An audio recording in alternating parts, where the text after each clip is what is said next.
Alrighty, so we're gonna make some Dandelion Cordial. Sorry, my computer's over there. I've been too lazy to set up a more complicated thing. So I'm getting a little mason jar. Ugh.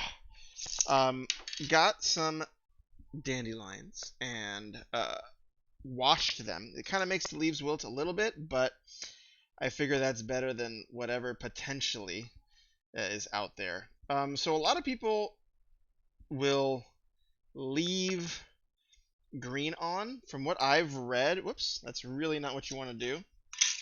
You want to get as much of the green out as possible because that's where kind of the sour sap lies. So most of it, you're really trying to get the petals. And we'll see how this tastes. Obviously, this is a very early venture, so we just got a simple grain alcohol, which is just some 3 olives vodka. And so I'm trying to leave, I don't know if you guys can see it, I kind of have it zoomed in a lot, but I'm leaving a lot of the green particles and stuff out. Leaving only the petals in the jar. And that's supposed to give it better flavor. These guys are kind of shutting up, which is kind of funny with the, oh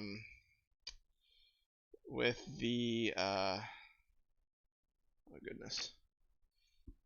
Let's get all that out. Yeah.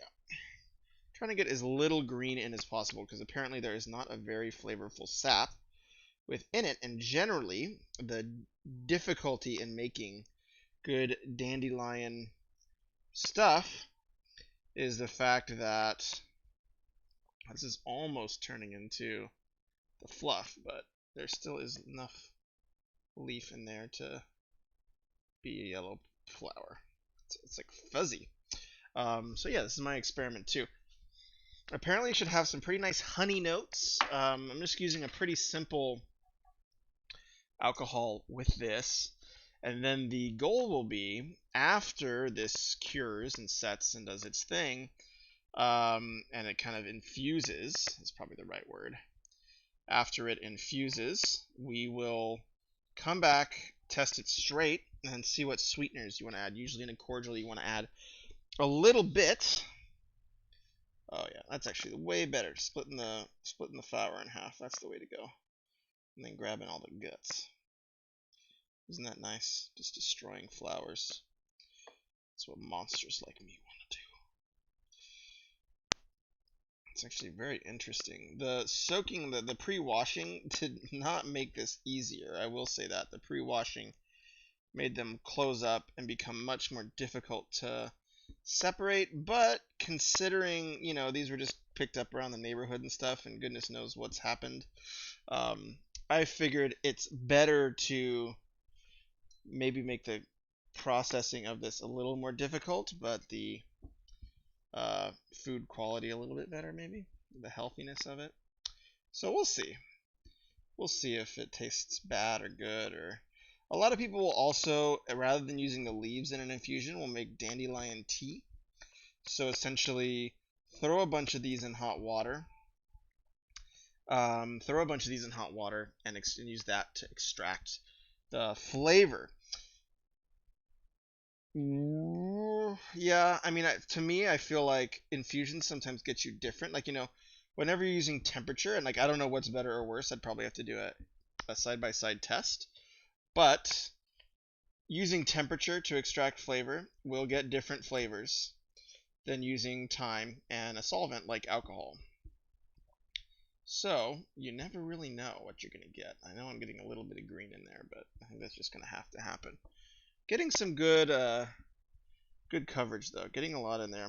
These things are still, probably could have left them out to dry, but I don't think they're going to not wilt at this point. I think once they got wet, when I washed them, the wilting has begun and it will not stop. So I'm not going to really wait for these to come back to normal here. I could be wrong though. If somebody knows better than me, feel free to write it in the YouTube comments, because that's where I'm posting this. I'm not streaming this live. Alright.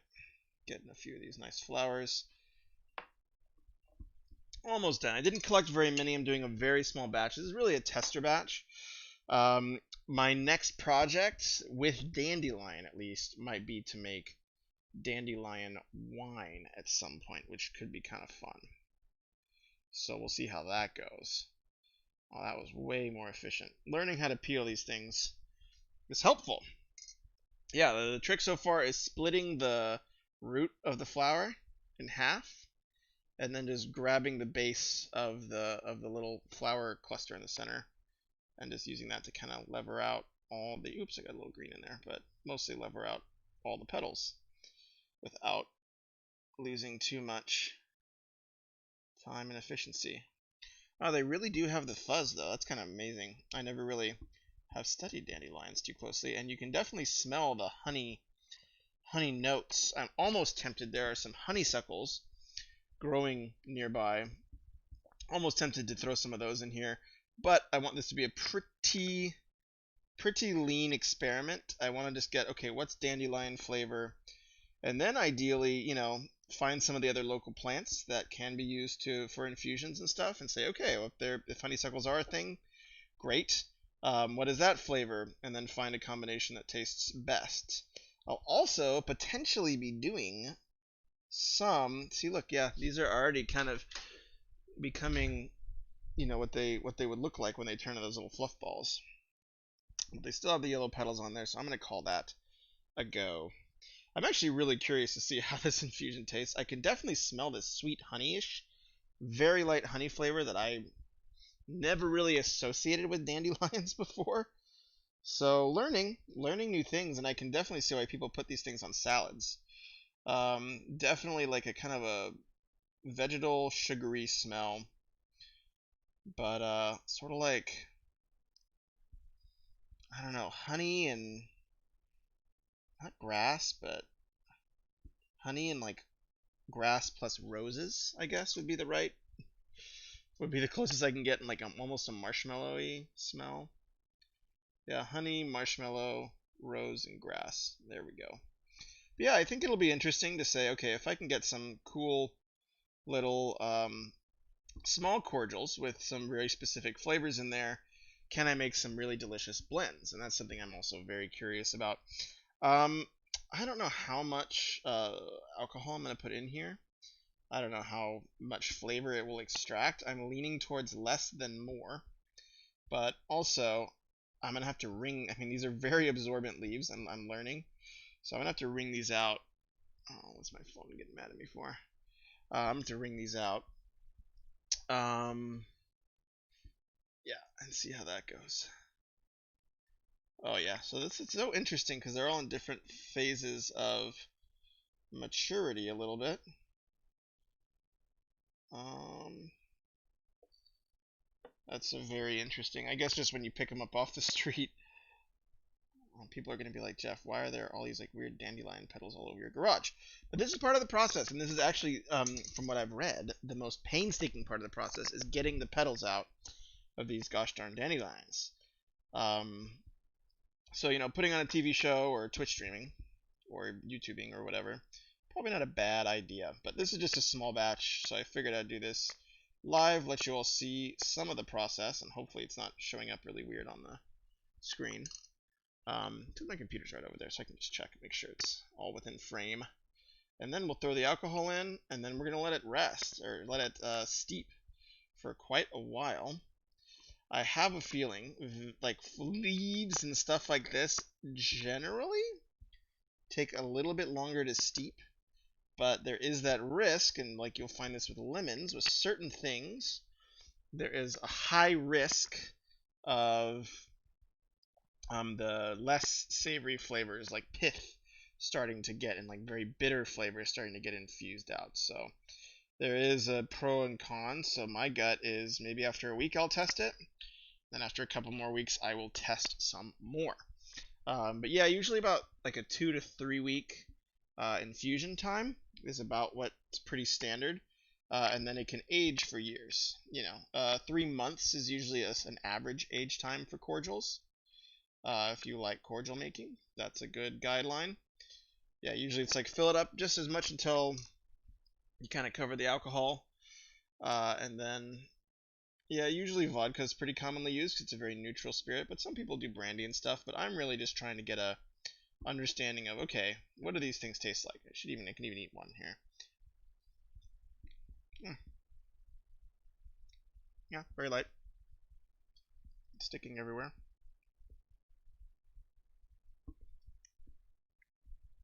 Yeah, definitely wash everything though. We'll see. Probably just ingested some neighbor's dog's pee, but it is what it is. Such is life. I did wash them pretty well though. I washed them quite a bit, which is one of the reasons they're all soggy. Because it's hard to clean these little stinkers out. Nope, I don't want green if I can't help it. Get out of there. Gracious almighty. Is there enough fuzz? This whole garage will smell like delicious dandelions though. We'll see. Alright, that looks good. Boom. 90% of the way there. There's 3 more to go. And then there'll probably be a part 2 video that I do like in this kind of quick and efficient style here. I won't be peeling so many of these, I hope. And we'll actually just be tasting this infusion, filtering it out, and seeing how it came out, if it's worth it. Because one of the things you can do with dandelions is make dandelion wine and all sorts of cool little things. However, if it doesn't taste very good to begin with, and if the raw flavor you get out of the infusion isn't very tasty, well, then spending a bunch of time and headache and effort making the wine seems a bit of a moot point. So that's what this test, hopefully, will let us know. Is if we just infuse out the dandelion flavor, is that a flavor we want? It can be like a lead flavor. It's very light from what I can tell. It can be something that's maybe a supplementary flavor, I imagine. Wow, that is really just hard to, and they're not dry form. I probably could have left these out to dry, but I have a feeling they just would have taken forever to dry. Maybe put them in a dehydrator after I washed them, but I don't know. That probably would change it up too, right? Because heat and stuff will definitely affect your flavor extraction. All right, so there we go. We got a thing full of dandelions. All the roots there. Got some clear spirit. I'm just using vodka, but I'm sure if you wanted to really, extract the flavor, you could use Everclear, but kind of makes it a little bit more difficult. That's what some people do for their infusions, using pretty high proof. One of the downsides is, though, I'm just going to fill this up. I hope that'll get all the flavor out. We'll find out. One of the downsides is it's a little bit harder to use. You have to always water it down, which, I mean, vodka is essentially watered down Everclear, but I don't know. Feels like overkill. So we got it in there. Shake it up real good. Make sure it's nice and tight. And there's our Dandelion Cordial, step 1. Next, we'll, in a week or 2, we'll do some small tastes. If it's tasting good, we will, if it's tasting like it has the flavor, we'll add simple syrup, potentially honey simple syrup, because that will mesh well with the dandelion. We could potentially even add some lemon juice, because that also supposedly goes really well with the dandelion. I'm just trying to go straight, just this flavor, just to get a sense of what we're in for with this flavor. And then down the road, then we'll add more flavorings that complement it down the road. But yeah, big complementary flavors for these generally are lemon, lime, and honey, because those are very much like these citrus notes, very much sweet honey notes. So if you're ever looking to make this yourself, hopefully that'll give you some good guidelines. See you all soon. Take care.